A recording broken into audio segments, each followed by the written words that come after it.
घर में मेहमानों का शोर धीरे धीरे थमने लगा था, क्योंकि रात काफी गहरी हो चुकी थी। सिया की रुखसती को एक दिन बीत चुका था और आज शादी की रिसेप्शन के बाद वो मायके में मिलने की रस्म निभाने आई थी। फिर भी मेहमान थे कि घर खाली करने को तैयार नहीं थे। आखिरी बर्तन धोकर आराध्या की थकान हद से बाहर हो चुकी थी। उसके लंबे बालों की लटें चोटी से निकलकर चेहरे पर लटक रही थी। उसकी गहरी आंखों में नींद और थकान दोनों झलक रहे थे।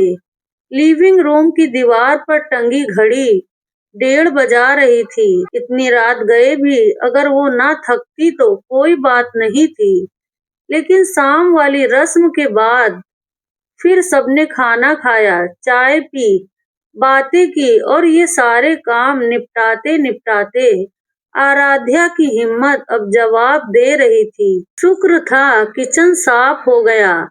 सुबह उठकर सबके लिए नाश्ता बनाना था। अब दिक्कत नहीं होगी।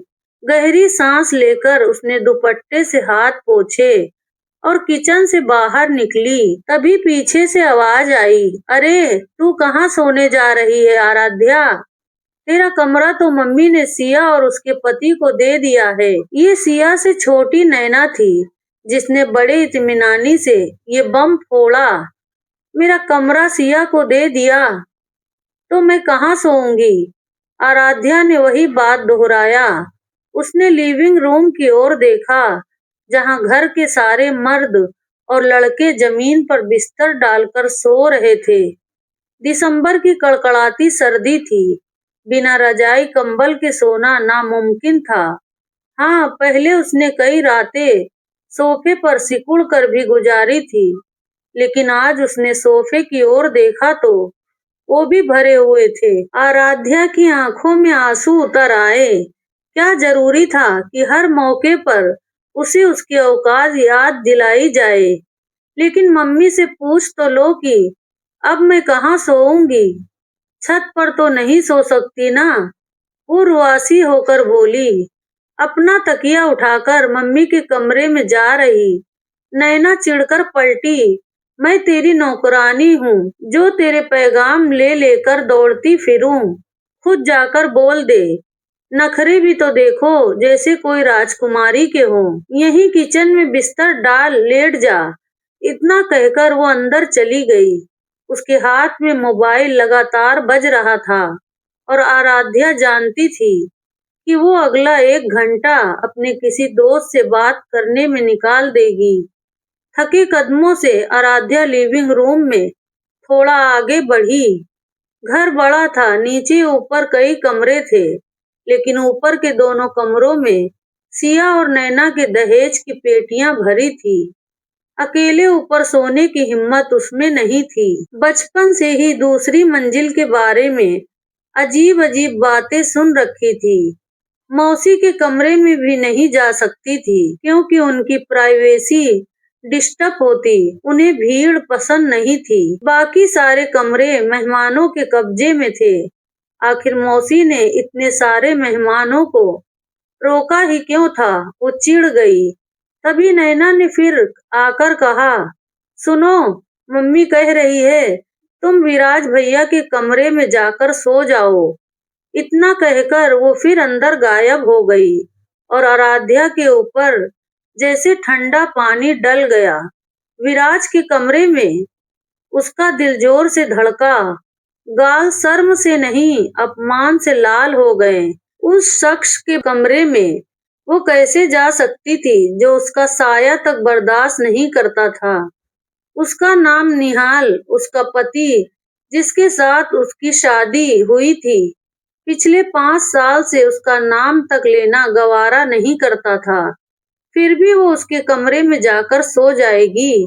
उसकी टांगे कांपने लगी। मैं चली जाती हूँ। वैसे भी विराज तो यहाँ है ही नहीं। उन्हें पता भी नहीं चलेगा कि मैं उनके कमरे में सोई थी। खुद को तसल्ली देती वो विराज के कमरे के सामने पहुंची। दरवाजा बंद था, लेकिन ताला नहीं था। उसने धीरे से दरवाजा खोला। अंदर हल्का अंधेरा था, लाइट जलाने की हिम्मत नहीं हुई। इस कमरे की किसी भी चीज पर उसका कोई हक नहीं था। किसी ने उसे हक दिया ही नहीं था। जबरदस्ती की एक शादी जो कभी भी टूटने वाली थी। घड़ी की सुइयां 2 को पार कर चुकी थी। वो और खड़ी नहीं रह सकती थी। अगला दिन भी भारी था। न सोई तो बेहोश हो जाएगी।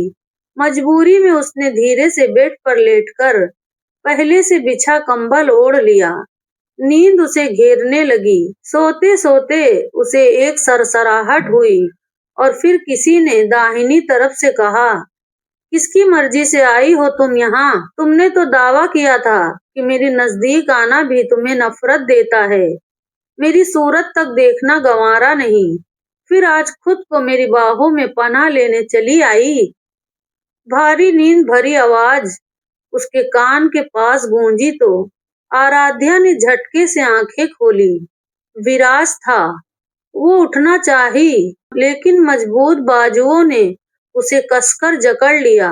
अब हिसाब बराबर करने का मौका मिल ही गया। डार्लिंग, अब मुझे वो सारे बदले लेने दो जो 5 साल से मैं तुमसे लेना चाहता हूँ। जो नफरत तुमने मुझे दी, उसका पूरा हिसाब चुकाओ। खुद अपनी मर्जी से आई हो ना यहाँ, सुबह उठकर बाहर फेंक दूंगा। बिल्कुल फेंकी हुई चीज की तरह। तलाक के कागजों के साथ। उसकी हर बात आराध्या के जिस्म में बिजली की तरह उतर रही थी। विराज जो कह रहा था वो कर सकता था। जो कुछ उनके बीच हुआ था, उसके बाद उनका रिश्ता सिर्फ नफरत का था। आराध्या ने बेबसी से आंखें बंद कर ली। खुद को छुड़ाने की कोशिश की, लेकिन सामने वाला ताकतवर था। जिंदगी इतनी बुरी कभी नहीं लगी थी। आराध्या की गहरी आंखों में कभी हंसी भी चमकती थी। उसकी माँ सरिता और बड़ी मौसी कमला एक ही घर में ब्याह हुआ था, इसलिए दोनों हमेशा साथ रहती थी। लेकिन कमाई का फर्क साफ था। सरिता और उसके पति मुश्किल से गुजारा करते थे, जबकि कमला और उनके पति राकेश मल्होत्रा का बिजनेस दिन दूनी रात चौगनी तरक्की कर रहा था। बड़ी बहन के तेवर बदलते गए तो सरिता ने चुपचाप घर में अपनी जगह छोटी कर ली। बस किचन और घर के काम। कमला ने धीरे धीरे हर चीज से हाथ खींच लिया। उनके यहाँ पहले बेटा विराज हुआ, फिर 2 बेटियां नैना और सिया। सरिता के यहाँ सिर्फ आराध्या ही आई और फिर दूसरी संतान हुई ही नहीं। कुछ साल बाद पति का देहांत हो गया। वक्त गुजरता गया। राकेश मल्होत्रा के बच्चे बड़े होते गए, अमीरी बढ़ती गई और सरिता खामोशी से अपनी हंसी दबाती चली गई। सिर्फ आराध्या ही उसका सहारा थी, लेकिन उसकी खूबसूरती भी उसके लिए मुसीबत थी। नैना और सिया साधारण थी, इसलिए कमला को हमेशा डर रहता था कि कहीं आराध्या न छीन ले। बात उस वक्त की है जब आराध्या ने इंटर पास कर लिया था। विराज अमेरिका में ट्रेनिंग पूरी करके लौटा था। घर में अचानक सजावट देखकर उसने पूछा, ये सब क्या हो रहा है? अंदर आते ही उसकी नजर बाहर लगी सजावट पर पड़ी। राकेश अंकल ने मुस्कुराते हुए कहा, आज आराध्या का रोका है। विराज को झटका लगा। मुझे किसी ने बताया तक नहीं। मौसी की इकलौती बेटी की शादी है। मेरी कजिन जो ठहरी, उसकी आवाज में नाराजगी थी। राकेश अंकल ने कंधे पर हाथ रखा। अरे ये कोई बड़ी रस्म थोड़े है, बस फर्ज निभा दिया। लड़की की उम्र हो रही थी, एक अच्छा रिश्ता मिल गया था। चलो अंदर आओ। विराज ने कंधे झटके। अच्छा था कि वो पहले पहुंच गया था। अंदर कोई खास बदलाव नहीं था। उसने सोचा, एक बार आराध्या को देख लें। काफी दिन हो गए थे। आराध्या कहाँ है? उसने नैना से पूछा। नैना ने नाक सिकोड़ी। मुझे क्या पता, किचन में होगी। विराज को हैरत हुई, रोका। आराध्या का और मेहंदी नैना ने लगाई। वो किचन की ओर गया। वहाँ सरिता आंटी थककर चूल्हे के पास खड़ी थी। आंटी, आराध्या कहाँ है? उसकी आवाज सुनकर सरिता चौकी। 6 फुट से लंबा ब्लैक जीन्स और टी शर्ट में विराज बेहद हैंडसम लग रहा था। सरिता की आंखों में उदासी की मुस्कान आई। आज उसका रोका है ना, थोड़ी उदास है। कहीं अपने कमरे में या ऊपर स्टोर में होगी। तुम बताओ, कुछ खाओगे? विराज ने सिर हिलाया और वापस पलटा। उसे कुछ अटपटा लग रहा था। कमरे में जाने की हिम्मत नहीं हुई। वो ऊपर स्टोर की ओर गया। दरवाजे पर पहुंचते ही उसे दबी सिसकियां सुनाई दी। उसने हल्के से आवाज दी, आराध्या। अंदर से सिसकियां रुक गई। विराज को झिझक हुई। इतने साल बाद और आज रोके का दिन शायद ठीक नहीं। वो पलट गया। नीचे पहुंचा तो सब उसे घेरने लगे। शाम तक बारात आई। लड़के वाले देखते ही विराज को झटका लगा। 45 साल का मोटा ताजा आदमी, पान चबाते, लाल दांत। विराज को घिन आने लगी। अंकल, ये क्या किया? राकेश अंकल ने हंसकर टाल दिया। अरे अच्छे लोग हैं, अपना बिजनेस है। लेकिन जैसे जैसे बातें हुई, लड़के वालों की हरकतें अजीब लगी। भारी मेकअप, चमकदार साड़ी में औरतें हर चीज को घूर रही थी। पंडित जी आए तो राकेश अंकल ने कहा, आराध्या को ले आओ। नैना सिया उसे थाम कर लाई। उसने गुलाबी साड़ी पहना था, घूंघट डाला हुआ था। पंडित जी ने फेरे शुरू ही किया था कि दूल्हे के बड़े भाई ने बीच में टोका, रुकिए, पहले कुछ बातें साफ कर ले। दहेज में गाड़ी चाहिए, गाड़ी की गारंटी दो, तभी ये विवाह होगा। सन्नाटा छा गया। विराज का खून खौल उठा। वो उठकर खड़ा हुआ। ये क्या बेहूदगी है? राकेश अंकल ने समझाने की कोशिश की, लेकिन दूल्हे की माँ ने और ज्यादा मांगे रख दी। सोने के कंगन और भी सामान। फिर दूल्हे के भाई ने कहा, लड़की में कोई कमी तो होगी ही, जो इतनी जल्दी और इतने बड़े घर में दे रहे हो। कुछ पैसे भी चाहिए, वरना हम गंदगी नहीं लेंगे। विराज बर्दाश्त न कर सका। उसने जोरदार मुक्का दूल्हे के भाई के मुंह पर मारा। हंगामा मच गया। सिक्योरिटी ने सबको बाहर फेंक दिया। मेहमान चले गए। घर में सन्नाटा छा गया। राकेश अंकल ने गुस्से में कहा, तुमने बहुत गलत किया विराज। कमला ताई ने भी ताने मारे। अब कौन लेगा इसे, मनहूस है। आराध्या वहीं बैठी सुन रही थी।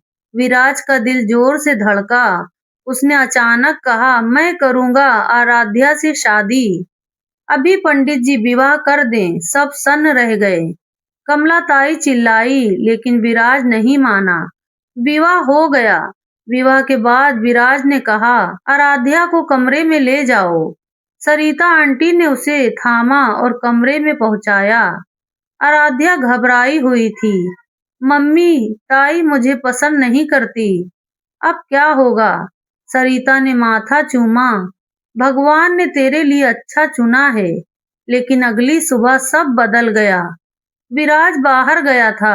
नैना ने आराध्या को कमरे में भेजा और खुद एक लड़के को उसी कमरे में बिठा दिया। जब आराध्या नहाकर निकली तो चीखें गूंजी। सिया नैना ने सबको बुलाया। विराज लौटा तो बिस्तर पर एक लड़का लेटा था।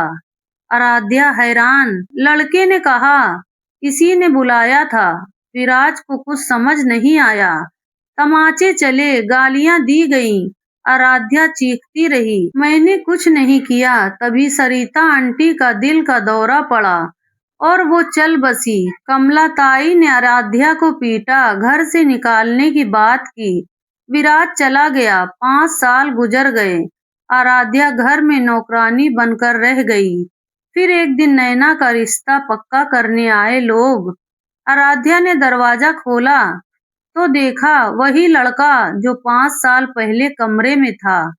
अब दाढ़ी, लंबे बाल, लेकिन आंखें वही। आराध्या कांप गई। उसने नैना को फोन चेक किया। पुरानी तस्वीरें और चैट्स मिले। नैना और वही लड़का 5 साल से रिलेशन में थे। उसने सबूत विराज को भेज दिए। विराज लौटा, सब समझ गया। उसने माँ बहनों को लताड़ा, नैना को थप्पड़ मारा और आराध्या का हाथ थामकर बोला, मुझे माफ कर दो, मैं अंधा था। अब तुम मेरे साथ रहोगी जहाँ मैं रहूंगा। वही तुम, जो तुम्हें कबूल करेगा वही मेरा होगा। आराध्या की आंखों में आंसू थे, लेकिन पहली बार सुकून भी था। लंबी लड़ाई के बाद आखिर उसे उसका हक मिल ही गया था। विराज ने आराध्या का हाथ इतनी मजबूती से थामा कि उसकी उंगलियां सफेद पड़ गई। कमरे में कमलाताई चीख रही थी, नैना रो रो कर माफी मांग रही थी। सिया चुपचाप कोने में खड़ी थी, लेकिन विराज ने पीछे मुड़कर भी नहीं देखा। वो सीधा लिविंग रूम में आया, वहीं जहां कुछ देर पहले मेहमान बैठे थे। अब घर खाली था, सिर्फ परिवार के लोग थे। उसने जोर से आवाज दी, सभी लोग यहाँ आए, अभी। 5 मिनट में सब इकट्ठे हो गए। कमलाताई की आंखें लाल थी, नैना का चेहरा सूजा हुआ था। विराज ने आराध्या को अपने पास खड़ा किया और बोला, आज के बाद इस घर में जो भी रहेगा मेरी पत्नी को पूरा सम्मान देगा। जो नहीं दे सकता वो मेरे साथ नहीं रहेगा। मैंने पोस्टिंग ले ली है। थाईलैंड 10 दिन बाद हम दोनों वहां जा रहे हैं। जो आना चाहे मेरी पत्नी को बराबर का मान देकर आए, वरना यहीं अलविदा। कमला ताई कुछ बोलने जा रही थी, लेकिन राकेश अंकल ने हाथ उठाकर रोक दिया। उनकी आंखों में पहली बार शर्म थी। वो धीरे से बोले, विराज, गलती हमारी थी, बहुत बड़ी गलती। मैंने भी चुपचाप रहकर साथ दिया था। माफी मांगता हूँ। विराज ने सिर हिलाया, माफी आराध्या से मांगिए, उसी से जिसकी जिंदगी आपने 5 साल बर्बाद की। राकेश अंकल ने कांपते कदमों से आराध्या के सामने झुककर माथा टेका। कमला ताई रोने लगी। नैना फूट फूट कर रो रही थी, भाभी, मुझसे बहुत बड़ी गलती हुई, मुझे माफ कर दो। आराध्या की आंखों में आंसू थे, लेकिन उसने सिर उठाया और बोली, मैं माफ करती हूँ, क्योंकि अब मुझे अपने पति का साथ मिल गया है। बस अब किसी की जिंदगी से इस तरह मत खेलना। 10 दिन बाद विराज और आराध्या थाईलैंड के लिए निकल गए। नया घर छोटा था, लेकिन उसमें सिर्फ उनका प्यार था। कोई ताना नहीं, कोई अपमान नहीं। विराज हर शाम उसे अपने साथ घुमाने ले जाता। पहली बार आराध्या ने बिना डरे हंसना सीखा। रात में जब वो सोने जाती तो विराज उसके माथे को चूमता और धीरे से कहता, मुझ पर भरोसा रखो, मैं तुम्हें वो सारी खुशियां दूंगा जो तुमने खोई थी। 2 साल बाद एक दिन आराध्या ने विराज को चाय देते हुए शर्माते हुए कहा, हमारे यहाँ एक मेहमान आने वाला है। विराज ने कप रखा और उसे गोद में उठा लिया। हमारी छोटी सी परी। आराध्या ने सिर हिलाया। दोनों की आंखें नम थी, लेकिन इस बार खुशी के आंसू से। उसी साल दिवाली पर वो दिल्ली आए। घर में अब सब बदल चुका था। कमला ताई ने खुद आराध्या के लिए नया लहंगा सिलवाया था। नैना की शादी टूट चुकी थी, वो अब चुपचाप रहती थी। राकेश अंकल ने आराध्या के पैर छुए और बोले, बेटी, तुमने हमें इंसान बनाया। रात में जब सब सोने जा रहे थे, विराज ने आराध्या का हाथ थामा और छत पर ले गया। ठंडी हवा चल रही थी। उसने उसका दुपट्टा ठीक किया और कहा, 5 साल पहले मैंने तुम्हें सिर्फ बचाया था, आज मैं तुमसे सच्चा प्यार करता हूँ। आराध्या ने उसकी आंखों में देखा और मुस्कुराकर बोली, मुझे तुम्हारा इंतजार था, बस थोड़ा लंबा हो गया। अब हमेशा साथ रहेंगे। दोनों ने एक दूसरे को गले लगाया। नीचे घर में दिए जल रहे थे, ऊपर आसमान में तारे चमक रहे थे और आराध्या को लगा, आखिरकार उसकी जिंदगी में दिवाली आ गई है। अब न कोई जख्म बाकी था, न कोई डर, सिर्फ प्यार था। ढेर सारा प्यार और एक नन्हा सा आने वाला मेहमान जो उनके प्यार को पूरा करने वाला था। दोस्तों, किसी की जिंदगी से खिलवाड़ करना और उसकी इज्जत पर उंगली उठाना सबसे बड़ा पाप है।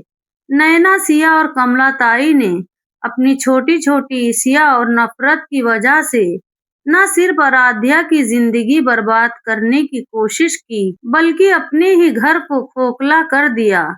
अंत में वही लोग शर्मिंदा हुए, वही लोग माफी मांगते रह गए। जो दूसरों को दर्द देता है, एक दिन वही दर्द उसे 1000 गुना होकर लौटता है।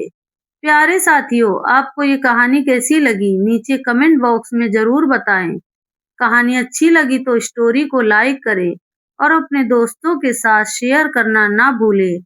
अगर आप मेरे चैनल पर नए हैं तो सब्सक्राइब जरूर करें ताकि मैं आपके लिए ऐसी कहानी लाती रहूं। पूरी कहानी देखने का धन्यवाद।